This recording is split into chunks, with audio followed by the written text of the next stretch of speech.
Welcome sa Philippine Island Weather Update. Lagi ninyong kasama sa Balitang Panahon ngayon.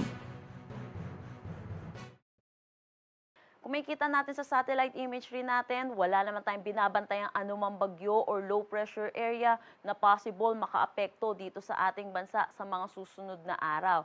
Pero asahan natin yung easterlies or yung mainit at maalinsangan na hangin na nanggagaling sa dagat Pasipiko ang umiiral dito sa eastern section ng Luzon at Visayas. Dahil dito, asahan po natin yung buong kapuluan po natin ay makakaranas ng mainit at maalinsangan na tanghali hanggang hapon na mataas ang tsansa ng mga panandaliang pag-ulan sa hapon at sa gabi dulot ng mga localized thunderstorm.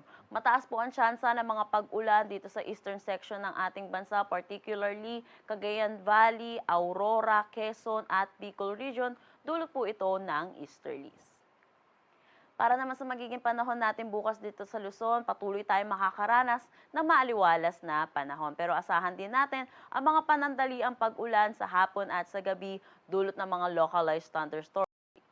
Agwat ng temperatura for Metro Manila, Legazpi at Lawag 25 to 32 degrees Celsius, Tugigaraw 24 to 33 degrees Celsius, Baguio 17 to 23 degrees Celsius at Tagaytay 23 to 30 degrees Celsius. Para naman dito sa may Eastern Visayas ay asahan po natin makakaranas sila ng maulap na papawirin na may mga kalat-kalat na pag-ulan dulot ito ng easterlies. Agwat ng temperatura for Tacloban 26 to 31 degrees Celsius. Para dito sa Palawan, nalalabing bahagi ng Visayas at kabuuan ng Mindanao ay asahan po natin magiging maaliwalas ang panahon.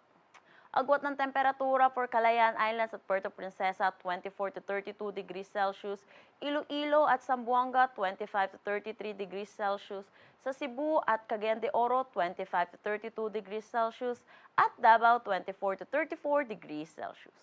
Wala naman tayong nakataas na anumang gale warning sa anumang seaboards ng ating bansa.